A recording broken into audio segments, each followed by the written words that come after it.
जरूरी नहीं कि आपके पास धन हो तभी प्रभु प्रसन्न हो, या आप उत्तम जाति के हो तो प्रभु प्रसन्न हो, या आप धनवान, रूपवान, कुलवान, गुणवान, इनका कोई महत्व नहीं। प्रभु से प्यार हो, बस केवल अपनापन से प्रभु जी जीते हैं।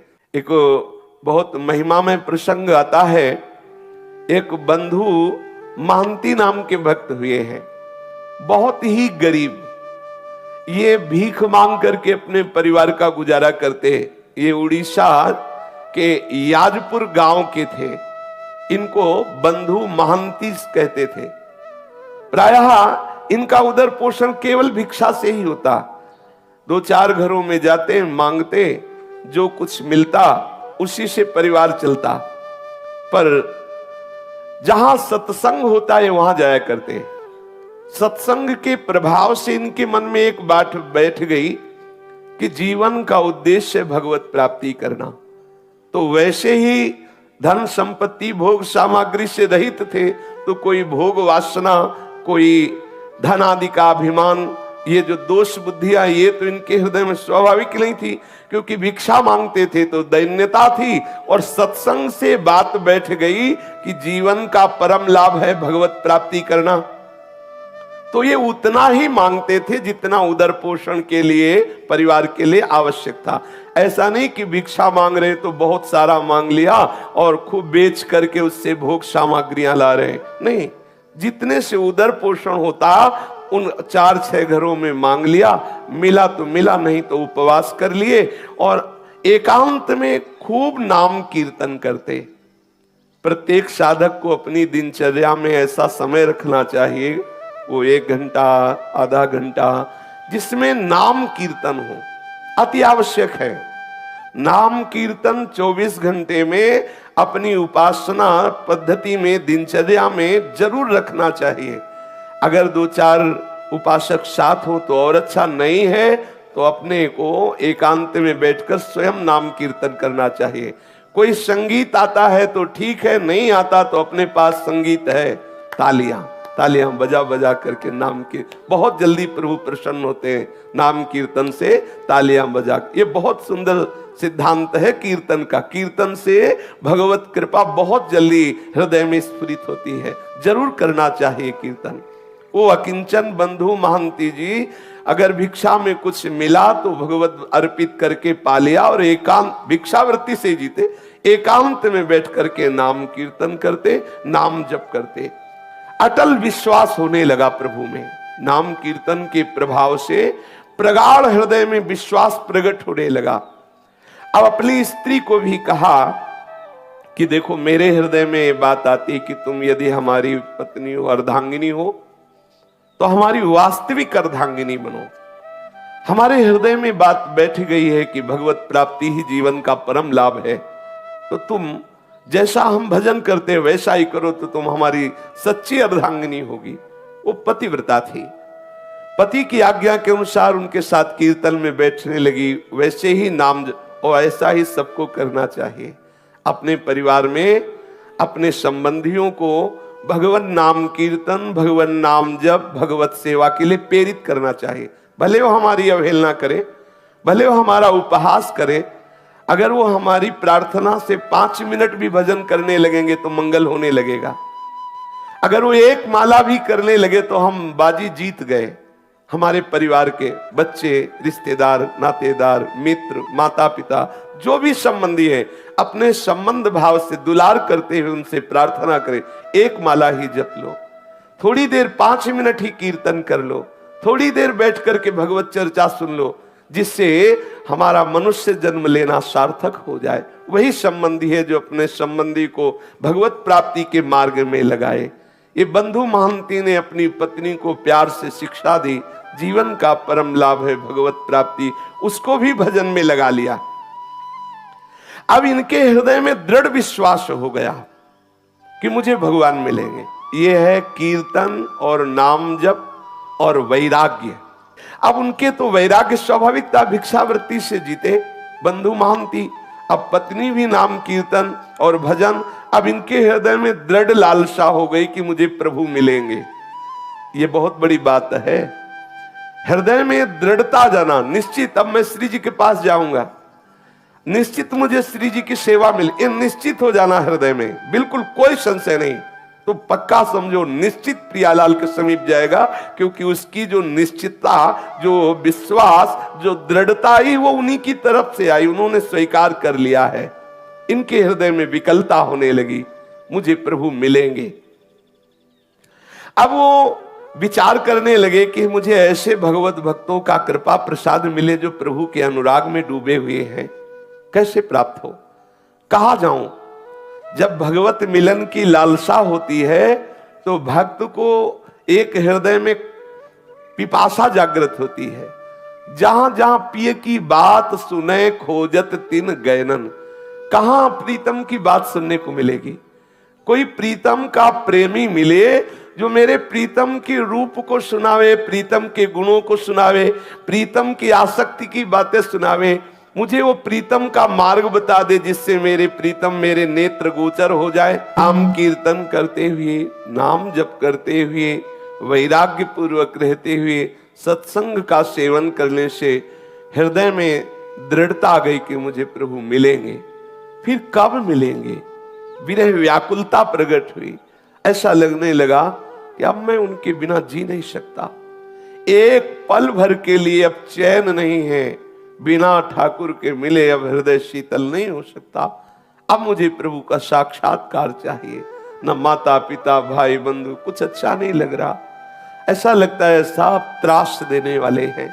ना घर अच्छा लग रहा है, ना कोई मित्र अच्छा लग रहा है, ना कोई संबंधी अच्छा लग रहा है। जैसे चाक घूमती रहती है ऐसे बस चित्त नंद नंदन के सी चरणों से लेकर मुखारविंद तक, मुखारविंद से लेकर सी चरणों तक चाक की तरह घूम रहा है। बस हृदय में एक ही लालसा होती, कब वो मिलेंगे, कब मुझे हृदय से लगाएंगे, कब हंस कर कहेंगे तू मेरा है। बस इस विकलता से उस उपासक का हृदय तड़पने लगता है जो नाम जप, नाम कीर्तन, सत्संग और राग रहित होकर के समस्त संबंधों का फल है कि हमें प्रभु भक्ति में सहयोग मिले। यदि हमारी प्रभु भक्ति में सहयोग नहीं मिल रहा तो तजिए ताहि कोटि बैरी सम यद्यप परम स्नेही, वो कितना भी स्नेही संबंध हो, परम स्नेही संबंध हो, हमें उसे करोड़ों दुश्मनों के समान त्याग देना चाहिए। ये जीवन केवल केवल भगवत प्राप्ति के लिए है।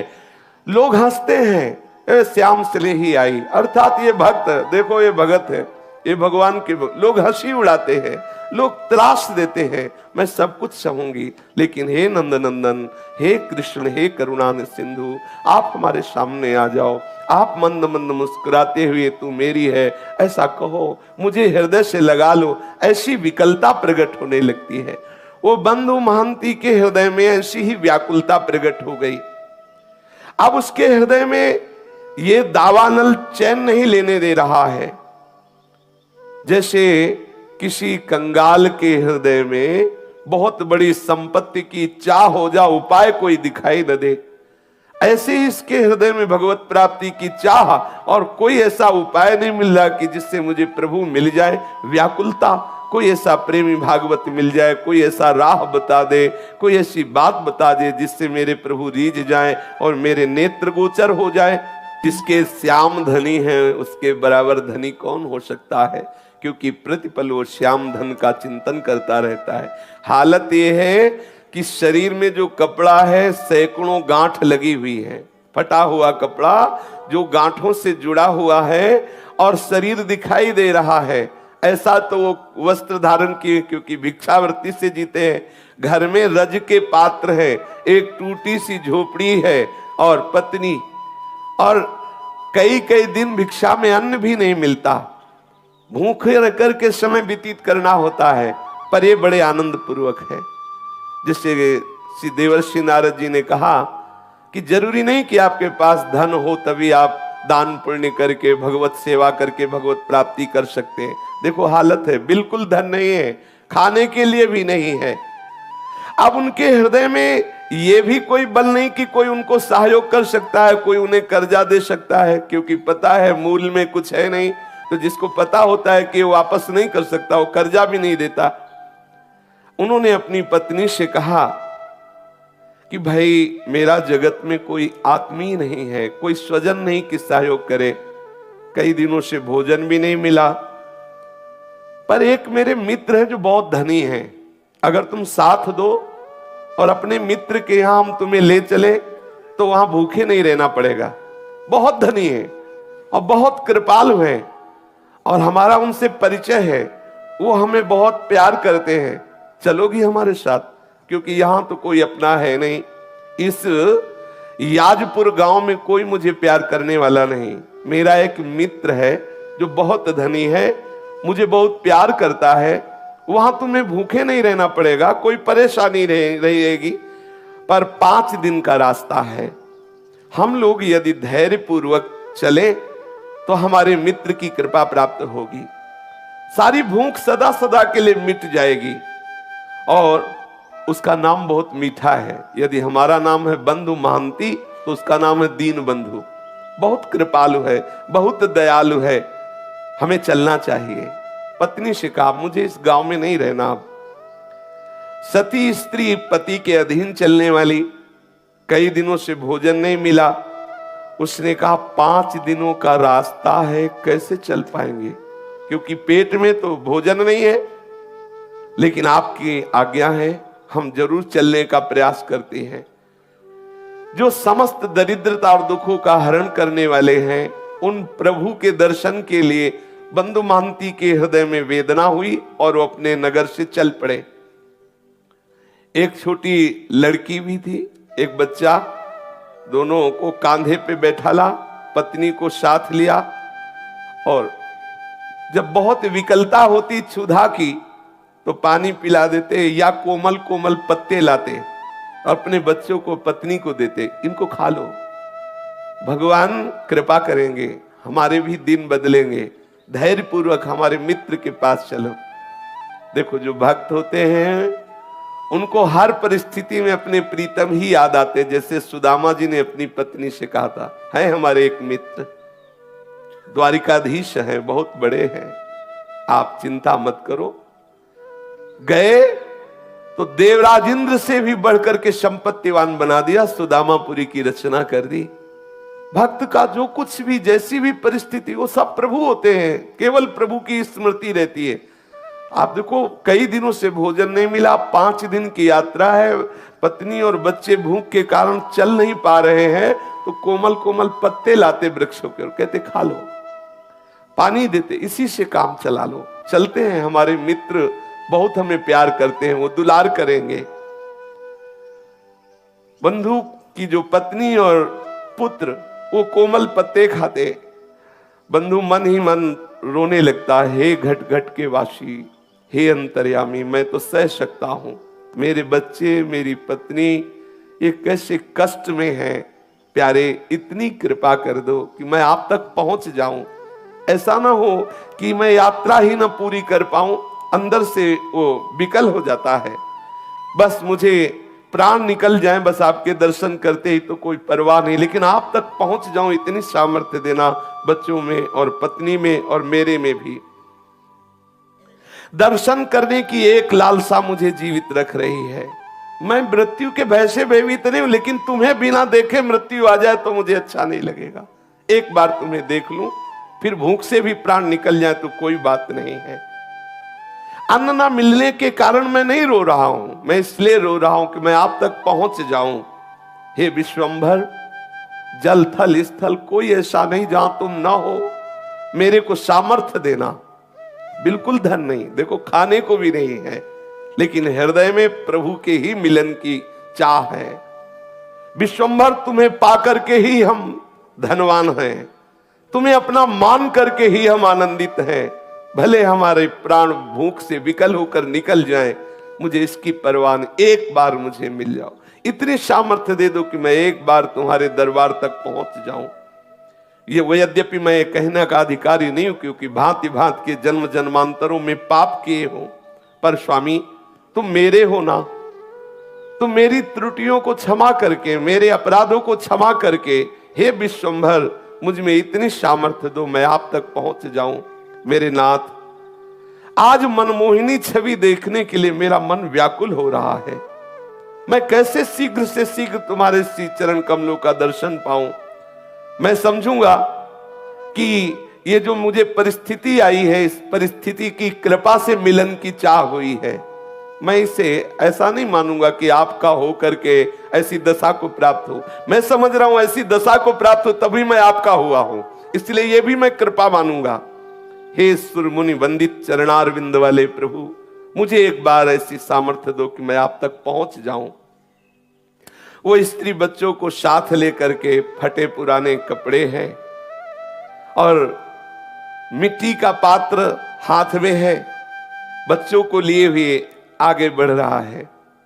परिवार सहित लड़खड़ाते हुए 5 दिनों की यात्रा करके श्री पुरुषोत्तम क्षेत्र भगवान जगन्नाथ जी के धाम में पहुंचा और श्री मंदिर के दूर से दर्शन करके ही भूमि पर गिर पड़ा। मेरे मित्र आ गए, मेरे प्रभु आ गए।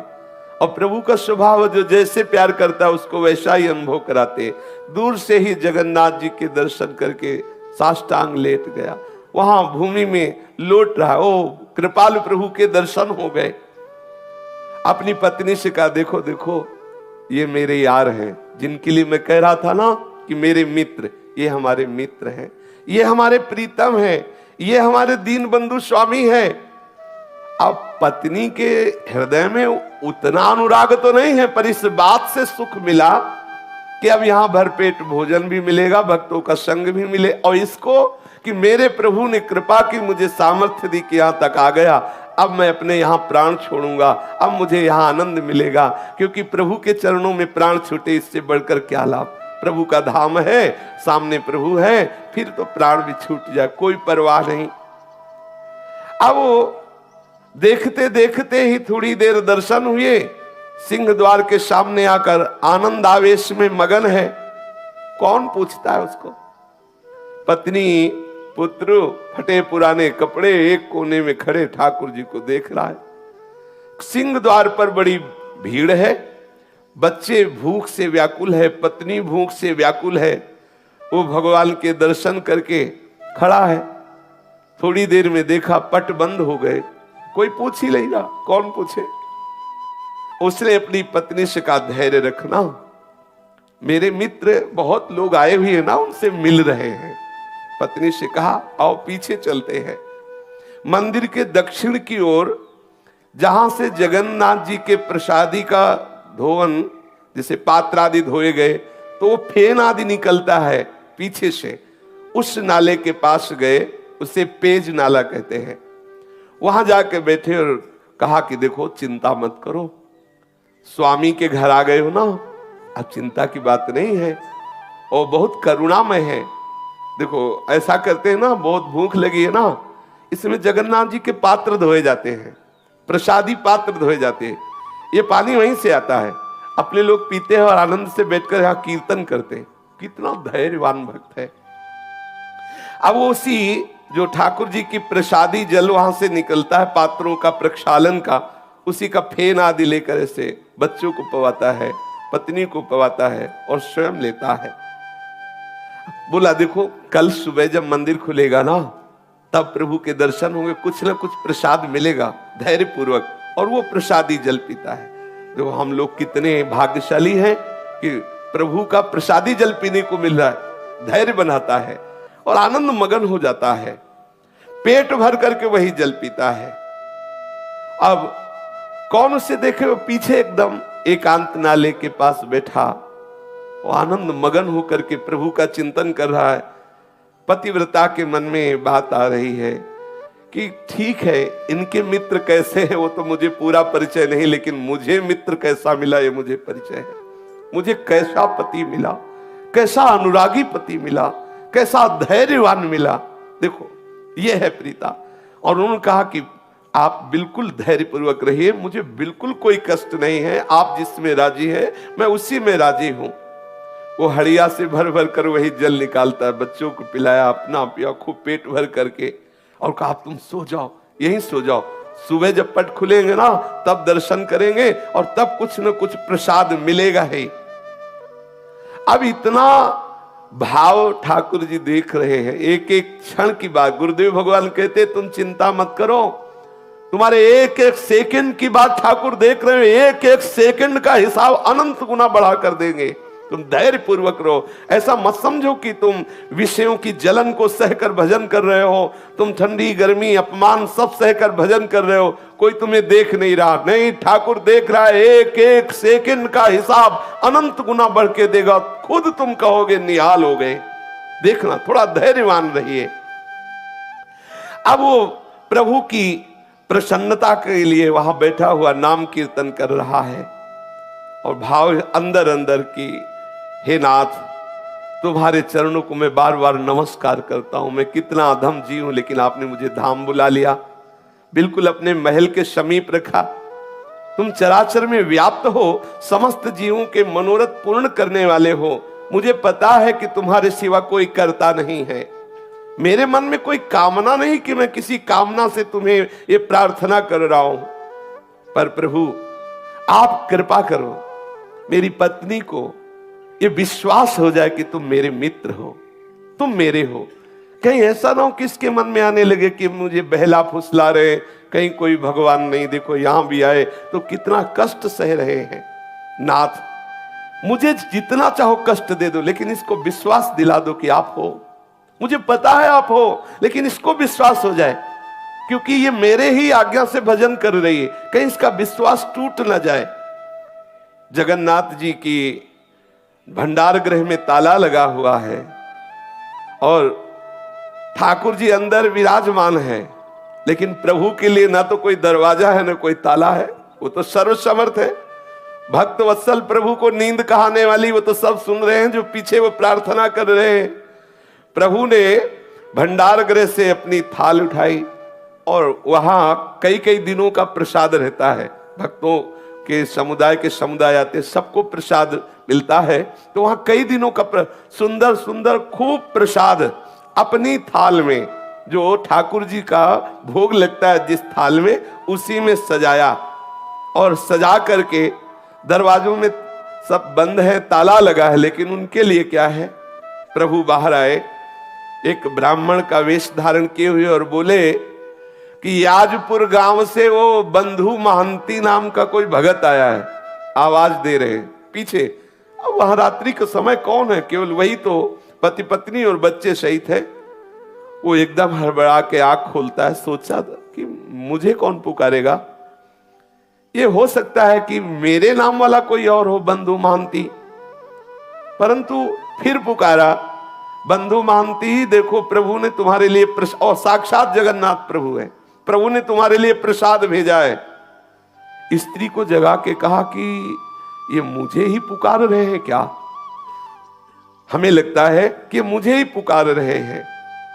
फिर ऊंचे स्वर से आवाज आई, बंधु महंती ये प्रसाद लो। याजपुरिया बंधु जो पेज नाले के समीप विराजमान हैं, वो आए और ये प्रसाद ले ले। अब तो इनको पक्का हो गया कि मुझे ही बुलाया जा रहा है। दौड़ पड़े, दौड़ गए और घबराते जा रहे हैं। जब देखा कि उस ब्राह्मण के हाथ में एक रत्नों से जटित थाल है और विविध प्रकार की ठाकुर जी की सुंदर सुंदर भोग प्रसादी है, और ब्राह्मण ने मुस्कुराते हुए कहा कि प्रभु ने अंदर से भोग की थाल तुम्हें भेजी है, ले लो। वो उसके हाथ कांप रहे हैं, विशाल थाल, इतना सुंदर भोग, हृदय विकल हो रहा। प्रभु, और ये नहीं समझ रहा साक्षात प्रभु ही है, हृदय उसका वो विकल हो रहा। प्रभु मुझे प्यार करते। पत्नी से कहा, देख देख, मैं कह रहा था ना कि मेरे मित्र मुझे बहुत प्यार करते हैं। देखो बहुत भीड़ थी ना, सब लोग चले गए, अब उनको फुर्सत मिली तो देखो भेजा ना, मैं उनकी नजर में हूं ना, देखो। और आनंद मगन हो रहा है। बच्चों को जगाया और ब्राह्मण ने कहा, देखो तुम आराम से प्रसाद पाओ, थाल को यहीं रख देना, थाल हम समय से ले जाएंगे, तुम चिंता मत करो। अब ब्राह्मण वेशधारी भगवान ऐसा कह करके भोग की थाल दी और चले गए। और वो तो जड़ता भाव को प्राप्त हो, काफी देर तो समाधि भाव में डूबा रहा प्रभु की कृपा में। इतने कृपालु प्रभु, पता नहीं कितनी देर तक उसकी आंतरिक ऐसी दशा रही। फिर पत्नी ने उसे बार बार स्वस्थ किया, हिला हिला के उससे बार बार स्पर्श करके जगाया, तो फिर स्वस्थ हुआ। फिर सबने बैठकर भरपेट, आज कई दिनों बाद भोजन मिला। कई दिनों बाद ऐसा प्रसाद, और स्वयं ठाकुर जी लाए तो अमृतमय प्रसाद। अब उसने विचार किया कि इस थाल को कहां पहुंचाऊं, क्योंकि ये प्रभु की थाल है। फटे पुराने चिथड़े में लपेट करके उस थाल को रख लिया कि जब सुबह होगा तब देखूंगा, और अपने सिरहाने रख लिया, खूब आराम से सोया। अब अच्छे ऐसे ऐसे मंगल में स्वप्न आ रहे हैं उसको, ठाकुर जी की ताल, ठाकुर जी का प्रसाद, बड़ा आनंद। वहां कोई तमोगुणी निद्रा थोड़ी उसके हृदय में है। अब भगवान का वो रत्न थाल सिर पर रखे हुए ये तो सो रहा है, और उधर ठाकुर जी के जब सेवा के लिए पट खोले गए और भंडार खोला गया तो देखा गया कि भंडार की सब सामग्री अस्त व्यस्त, ताला खुला हुआ, थाल गायब, काफी प्रसाद इधर उधर। उन्होंने विचार किया कि बहुमूल्य रत्नों का थाल कहां चला गया, और ये सब कौन अंदर भंडारे में घुसा। अब ठाकुर जी जो मनाया जहां से आया था तो अपने आप दिखाई दे रहा था, और सब इधर उधर फैला भी दिया, ठाकुर जी है। अब आपस में सब सेवक जन इकट्ठे हुए और एक दूसरे से पूछा कि हाँ आप आए थे, आप आए थे। उनका ऐसे क्यों आएंगे, हमारे लोगों की सेवा है तो हम कोई ऐसा थोड़ी कि कुछ चुरा के ले जाएंगे, वो तो अपने लोगों में कोई नहीं, कोई बाहरी ने चुराया। अब वहां सब शोर मच गया, ठाकुर जी के भंडार का ताला टूट गया, कोई चोर थाल चुरा ले गया और प्रसाद भी चुरा ले गया। अब कुछ लोग ढूंढने के लिए निकले तो पेज नाले के समीप देखा तो थाल को कपड़े से फटा कपड़ा था तो दूर से चमक रही थी थाल। अरे लोग आए, बोले देखो देखो ये चोर है, ये माल भी छलाते पिटाई भी करवाते हैं बोले देखो ये चोर है, ये स्त्री और बच्चों के सहित पकड़ो पकड़ो। वो तो बढ़िया प्रसाद मिला था, थके थे ही, खूब अच्छे से आनंद से सो रहे थे बच्चे और पत्नी। अब वहां हल्ला मचे तो सब उठे आंख मीचते हुए, कुछ बातचीत नहीं, पिटाई शुरू। कोई थप्पड़ मार रहा है, कोई ऐसे लीला करते हैं, ये गाली दे रहा है, कोई थप्पड़ दे रहा है। अरे चोर कहीं का, जगन्नाथ धाम में आकर के भी तू चोरी करता है, तुझे शर्म नहीं आई। और ऐसे ऐसे स्त्री रोने लगी कि अच्छे तुम्हारे मित्र हैं, हाँ कह रहे थे बड़े कृपालु है, बड़े रात्रि में तो माल छलाते हो, सुबह पिटाई करवाते हैं, कैसे तुम्हारे मित्र हैं। अब वो जैसे ही थप्पड़ पड़ता है, जय जगन्नाथ, जय गोविंद, जय गोविंद। ये ठाकुर जी ये भी देखते हैं ना, माधवदास बाबा की भी पिटाई करवाई, ये ऐसे तैयार रहे ना। अगर फूल माला पढ़ के जय हो तो कभी ऐसा भी अवसर आ सकता है कि पिटाई का भी स्वाद, तो तैयार है ना। ठाकुर जी के पार्षदों को ये दोनों चीजें इसीलिए मिलती हैं कि उन दोनों से परे स्थिति को प्रदान करते हैं, देखते हैं अब क्या है, अब कितनी स्थिति है, कितना धैर्य है, कैसे विचार हैं। ऐसा कभी संयोग मिले तो प्रभु कृपा प्रसाद मानकर सह जाना। आप देखना आपकी हृदय की भूमिका कैसी बढ़ती है, आप कैसी भक्ति की उत्तम भूमिका में पहुंचते हैं। कभी ऐसा मत सोचना कि ठाकुर जी ऐसा क्यों कर रहे हैं, सच्ची मानिए। अब उसको तो जब पीटा जा रहा है तो बड़े आनंद प्रेम सागर में मगन होकर के बोल जय जगन्नाथ, जय गोविंद, जय गोविंद। मानो गीता जी का सूत्र उसके जीवन में प्रकाशित हो रहा है, यस्मिन स्थितो न दुखेन गुरुणापि विचाल्यते। कैसी भी भयंकर दुख की स्थिति हो, भक्त कभी विचलित नहीं होता। कोतवाल ने पूछा कैसे तुम्हें थाल मिली, तो उसने कहा विचार कीजिए, मुझे तो पता भी नहीं कि थाल कहां रहती है, मुझे पता भी नहीं कि भोग कहां रहता है। मैं तो याजपुर गांव का हूं, वहां से यहां दर्शन करने आया था। कोई रात्रि में एक ब्राह्मण आया था, उसने मुझे थाल दिया, प्रसाद दिया। वो पुजारी ब्राह्मणों को दिखाते, इनमें से कोई ना, इनमें से कोई नहीं था वो। और अरे बोले तुम झूठ बोलते हो। तब वहां जो बड़े बड़े अधिकारी जन भी, उनका बात तो उसकी समझो, वो कैसे घुस जाएगा। अगर वो घुसा होता वहां जहां भंडार है तो प्रधान गेट का भी ताला तोड़ा गया होता। प्रधान गेट में तो वैसे ही ताला लगा हुआ है। तो ये थाल और ये प्रसाद, अब जो बाहरी लोग आते हैं, अरे देखो इस नीच को, वैसे ही कैसा दरिद्र है, और जगन्नाथ जी की चोरी की, अरे तो बहुत ऐसे वो अंदर अंदर प्रसन्न होता कि वारे प्रभु, वारे लीलाधारी, तुम्हारी बड़ी विचित्र लीला है। बंधु ने जब देखा कि बहुत बात बिगड़ रही, पत्नी बहुत क्लेशित हुई, तब कहा देखो प्रभु, मैं वैसे तो अपराधी हूं, वैसे तो मुझे दंड मिलना ही चाहिए, क्योंकि बहुत जन्मों से अपराध किए, पर नाथ आप ये देख लो कि आपकी कृपा पर कहीं मेरी पत्नी को अविश्वास ना हो जाए, ऐसी कोई परिस्थिति न डाल देना जिससे उसको अविश्वास हो जाए। कृपा सिंधु, आपको जो चाहे सो करो, मुझे पता है आपकी हर एक चाल पता है। जमूरे को पता होता है बाजीगर अब कौन सा खेल खेलेगा, उसको नहीं कोई भ्रमित कर सकता, क्योंकि वो जानता है प्रभु के चिंतन के प्रभाव से प्रभु की हर बात उसके हृदय में स्फुरित होने लगती है। जो प्रभु का जन होता है, भक्त होता है, जैसे नरसिंह भगवान के क्रोधावेश से बड़े बड़े ईश्वर कोटि के महापुरुष भी डर रहे हैं, लेकिन प्रहलाद जी को कोई भय नहीं है। वो तो दौड़ते हुए प्रभु की गोद में, क्यों जान रहे मेरे प्रीतम प्रभु है। अब श्री जगन्नाथ जी महाराज नवीन लीला की, जो प्रताप रुद्र राजा थे जगन्नाथपुरी के, वो महल में सोए हुए थे।